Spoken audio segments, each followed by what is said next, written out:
ചെറിയച്ഛൻ കഴുത്തിന് പിടിച്ചല്ലേ ഇപ്പോ ഉണ്ണേട്ടൻ പറഞ്ഞ കേട്ടോ അപ്പോള് ധൈര്യമായിട്ട് ഇരിക്കോ അപ്പോളെ.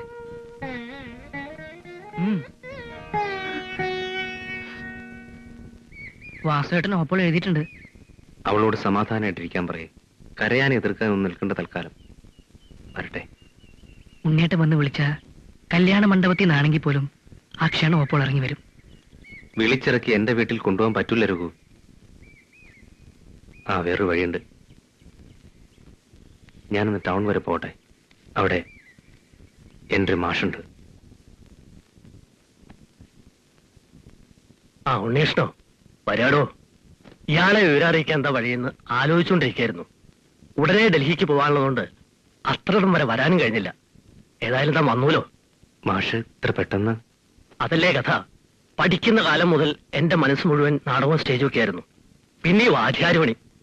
ഇവിടെ തന്നെ പോലുള്ളവരും നാടകമൊക്കെ ഉള്ളതുകൊണ്ട് ഇതും മനസ്സിനിഷ്ടപ്പെട്ട ഒരു ഇടത്താവളായിരുന്നു. എനിക്ക് അക്കാഡമി ഫെലോഷിപ്പ് കിട്ടിയടോ. ഇനി മുഴുവൻ സമയം നാടക പ്രവർത്തനത്തിന് മോഹമുണ്ടായിരുന്നു. പക്ഷെ ഇത്ര പെട്ടെന്ന് നടക്കുമെന്ന് കരുതിയില്ല. എനിക്ക് ഇന്ന് തന്നെ പുറപ്പെടണം. പക്ഷേ എനിക്ക് കേസിന്റെ അപ്പോഴത്തെ ഗതി വെച്ച് നോക്കുമ്പോ തനിക്ക് കുഴപ്പമൊന്നും ഉണ്ടാവില്ല. ധൈര്യമായിട്ടിരിക്കെ. ഒരു കാര്യം പറയാനാ വന്നത്.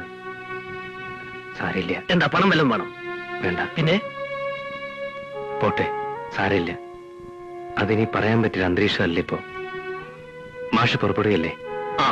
പിന്നെ പഠിത്തം മുടക്കരുത്. ഡിഗ്രി കയ്യിലായാൽ ആദ്യത്തെ ചാൻസ് IAS തനിക്കുള്ളതാണ്. ഉള്ളിൽ തട്ടിയുള്ള അനുഗ്രഹം പാടാവില്ലടോ.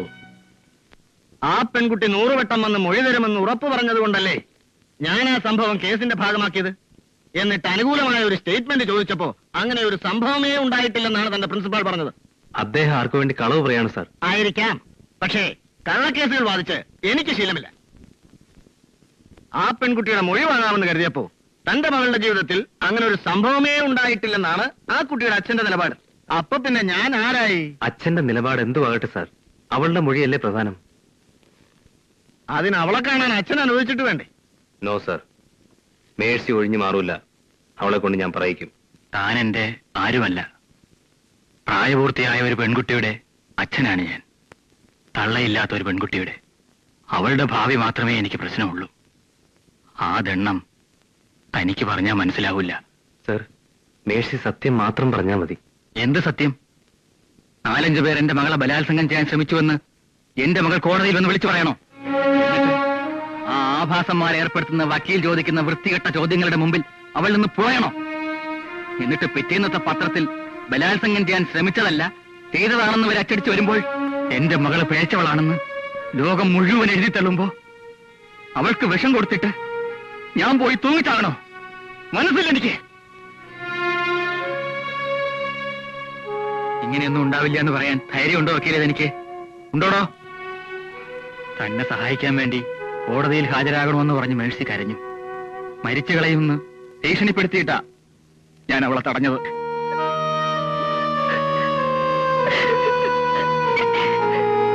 ഞാൻ തന്റെ കാല് പിടിച്ചപേക്ഷിക്കാം. എന്റെ മോളുടെ ജന്മം തുലയ്ക്കരുത്. ഇല്ലെങ്കിൽ ഞാൻ വല്ല അതിക്രമവും കാണിക്കും.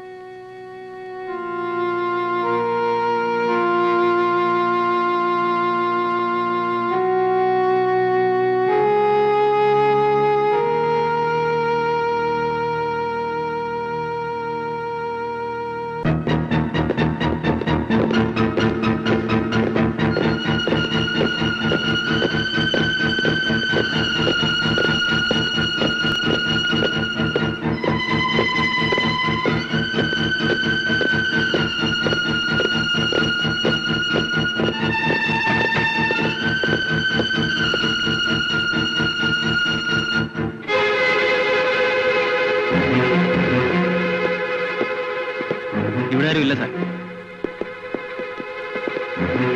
ഓഫീസർ ഒരു കാര്യം മനസ്സിലാക്കണം. കളവ് പറഞ്ഞ് ശീലമുള്ളവരല്ല ഈ തറവാട്ടുകാര്. ഞെളിയന്റെ മൂപ്പിലെ ഞങ്ങൾ തെരഞ്ഞുകൊണ്ട് കിടക്കുന്ന തന്റെ സന്തതിയും ഈ തറവാട്ടിലുള്ളത് തന്നെയല്ലേ?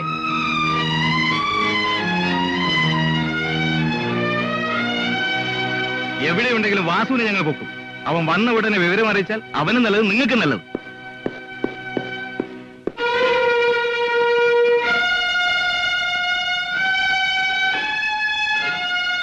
മാറി നിൽക്കണോ?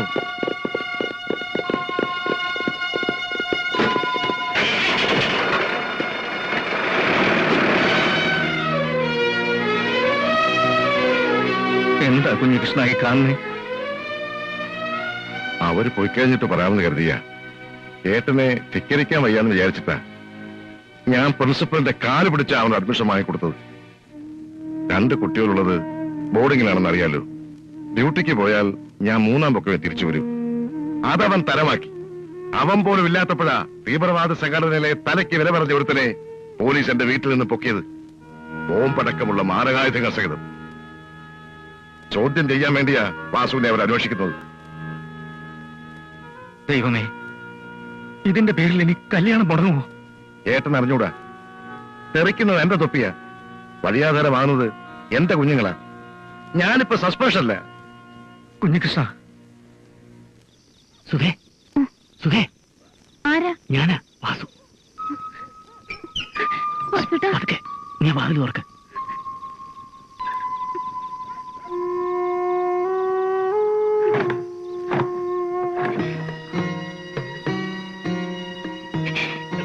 കരയാതെ.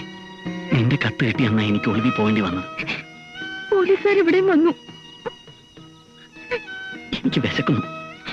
പല തിരുപ്പുണ്ടെങ്കിൽ നീ വിളമ്പ്. വാ.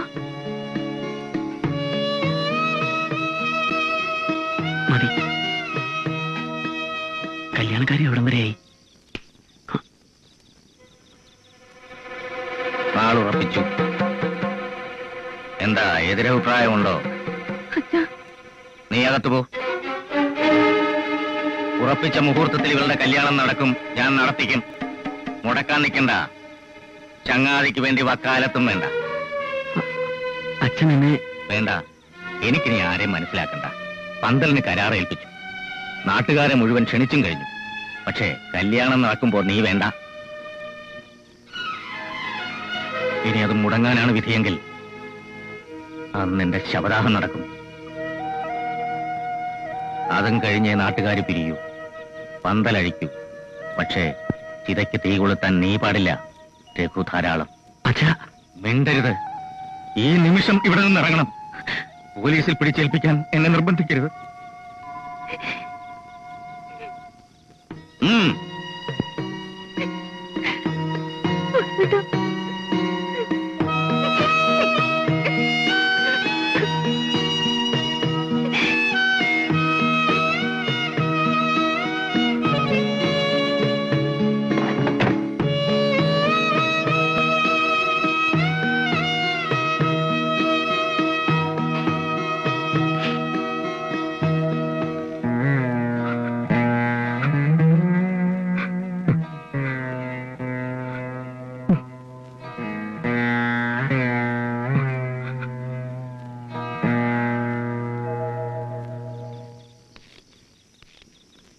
നിനക്കറിയോ, പുറകിൽ പോലീസ് ഉണ്ടെന്ന് ഉറപ്പായപ്പോ ഞാൻ ആദ്യം ചെയ്തത് മേഴ്സിയുടെ കത്തുകൾക്ക് മറുപടി അയക്കില്ലെന്ന് തീരുമാനിക്കുകയാണ്. ആശിപ്പിച്ചതാ, പക്ഷെ അർത്ഥം മുറിച്ചേ പറ്റൂ. നിനക്ക് എങ്ങനെ കഴിയുന്നടാ? കഴിയണം. പണ്ട് മേഴ്സിയുടെ മുമ്പിൽ വെച്ച് നീ ഒരിക്കൽ പറഞ്ഞു, ആയുസ് കത്തിമുനയിൽ പണയം വെക്കുന്നവന് പ്രേമിക്കാൻ അവകാശമില്ലെന്ന്. കൊലച്ചോറുണ്ണുന്നവൻ അതിന്റെ പങ്കിന് അവകാശം ഉണ്ടാക്കിക്കൊടുന്നു. ശരിയാ വാസു, സത്യമാണടാ. എനിക്കും നിനക്ക് ഒരുപോലെ ബാധകമായ സത്യം. മനസ്സിലായില്ല. ആ, പറയാം. നീ സുധയെ മറക്കണം. ആ, എല്ലാം അറിഞ്ഞുകൊണ്ട് തന്നെ പറയാ. മറക്കണം. എന്റെ പെങ്ങളാണെന്ന് കരുതണ്ട. സുധയോട് തരുമ്പെങ്കിലും സ്നേഹമുണ്ടെങ്കിൽ അവളെ രക്ഷപ്പെടാൻ അനുവദിക്കും. നിന്റെ ജീവിതത്തോട് ചേർത്ത് അവളെ കുരുതി കൊടുക്കല്ലേ. നിനക്കൊരു പെങ്ങളുണ്ടെങ്കിൽ മേഴ്സിയെ സ്നേഹിച്ചതുപോലെ അവളെ ഞാൻ ആശിച്ചാൽ നീ എന്നോട് പറയേണ്ട വാക്കുകളാണടാ. മനസ്സിൽ ഒരു കളങ്കവും ഇല്ലാതെ ഞാൻ പറയുന്നത്. വാസു, പെട്ടുപോയവരാണ് നമ്മൾ രണ്ടും. കോടതി വെറുതെ വിടൂ, ശിക്ഷിക്കൂ, ആർക്കറിയാം? ഏത് നിമിഷമാണ് പോലീസിന്റെ പിടിയിൽപ്പെടുന്നതെന്ന് എനിക്കെങ്ങനെ അറിയാം? നിന്നെ വെറുതെ വിട്ടാലും അവർ അപ്പീലിന് പോയി വീണ്ടും കൊടുക്കില്ലെന്ന് ആരറിഞ്ഞു? അഴിക്കും തോറും മുറുകുന്ന കുരുക്കുകളാണടാ ചുറ്റും. ഇനി നമുക്ക് മോചനമില്ല. വാസു, നിരപരാധികളെങ്കിലും നമുക്ക് വെറുതെ വിടാം. നമുക്ക് നമ്മളെ തന്നെ ശിക്ഷിക്കാം.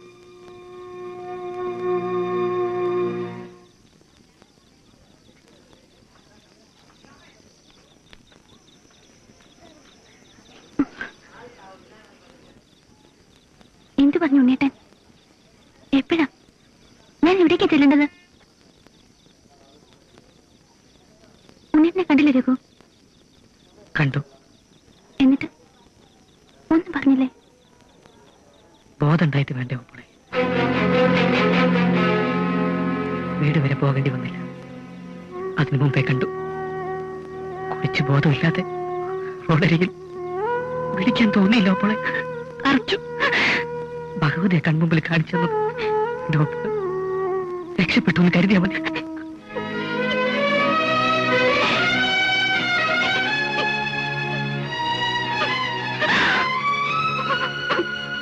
അച്ഛൻ മനസ്സിൽ കണ്ടത് തന്നെയാ ശരി.